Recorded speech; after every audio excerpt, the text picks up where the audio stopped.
today I want to share with you how I make a delicious apple cake that reminds me of my childhood.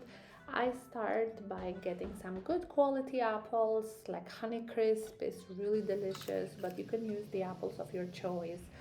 I put together 3 cups of all-purpose flour. I add 1 tablespoon of baking powder, about like half a teaspoon to maybe 1 whole teaspoon of baking soda and a pinch of salt, and mix those together. Those are the dry ingredients. I set them aside.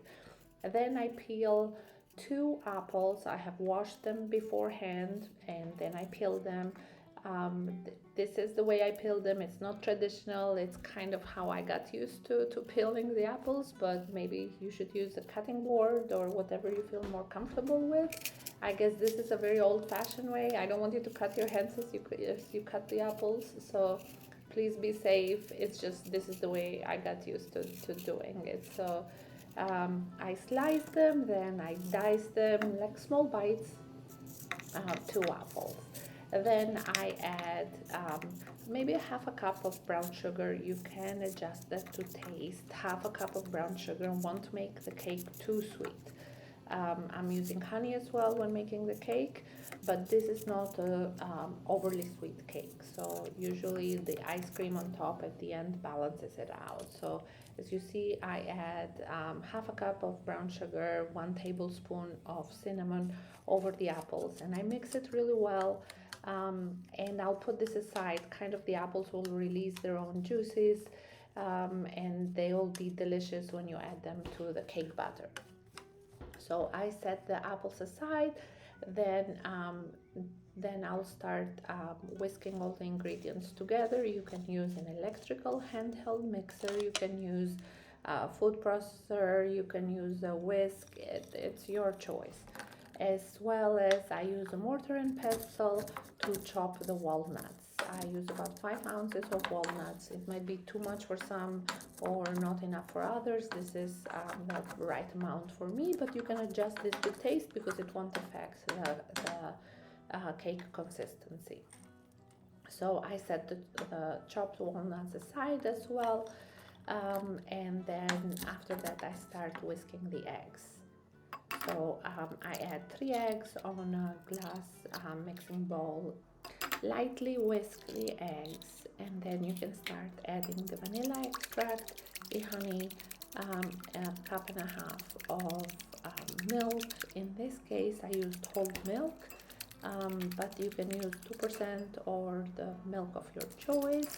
And I added the honey and vanilla extract and the milk over the eggs, and then I start adding in the dry ingredients, the flour, the baking powder, baking soda, and salt. I slowly add it in and I whisk.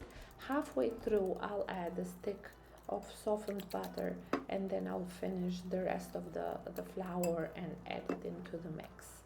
So the whisk that I'm using, at some point it will be too difficult to whisk the whole butter, so you can maybe use a spatula at some point if it starts becoming too thick to mix the butter with the whisk, or you can use an electrical mixer as well, so that's an option too. Once you use the butter, try not to, once you are done whisking it, like try to mix it and fold it all in, but you don't want to overmix.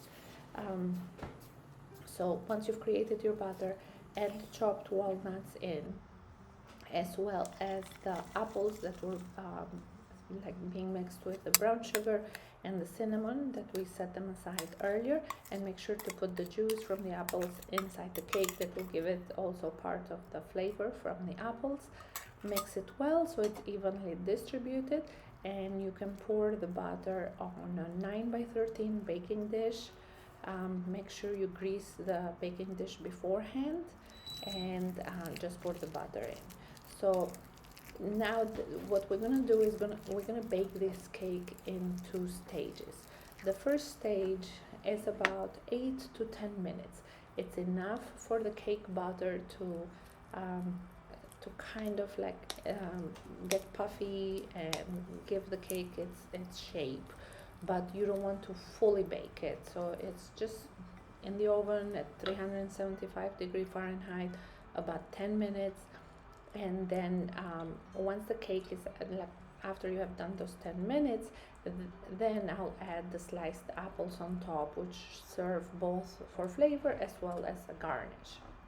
So as the cake is baking those 10 minutes, I'll slice the apples. This time I slice them super, super, super thin because I'll use them as the cake toppers. I slice them super thin, and I do use the same process of adding brown sugar and cinnamon on top. In this case, I think for the topper I added light brown sugar instead of brown sugar. For the cake I used brown sugar, for the topper light brown sugar, but I think they're interchangeable. You can use whichever you have on hand, and just make sure you slice the apples super thin.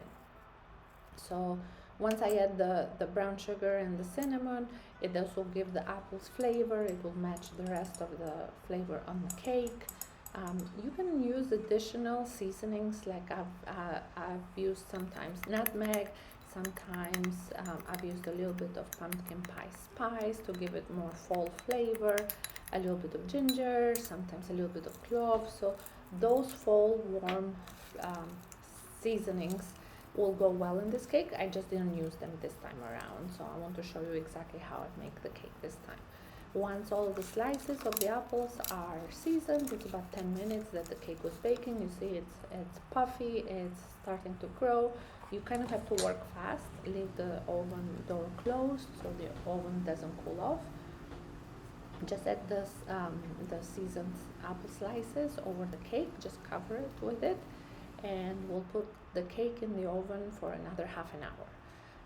At this point I increase the temperature to 400 degrees Fahrenheit, and I bake, so the second time it's baked at 400 for 30 minutes, or until golden brown on the edges. You can take a look, insert a toothpick to make sure it's baked correctly, and that's the baked cake.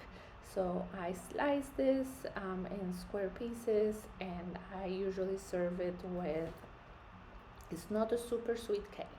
So to me, this cake is perfect for breakfast too. Like I can have it with my coffee, or as an afternoon delight. Like you can have the cake topped with ice cream. Like the cake is warm, and I'll add like ice cream on top and drizzle with honey and more walnuts. So that's the favorite way I like to enjoy this.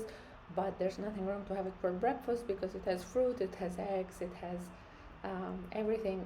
So it's delicious for breakfast too. And sometimes we carry it around as a snack as well in containers when I go do activities with my kids.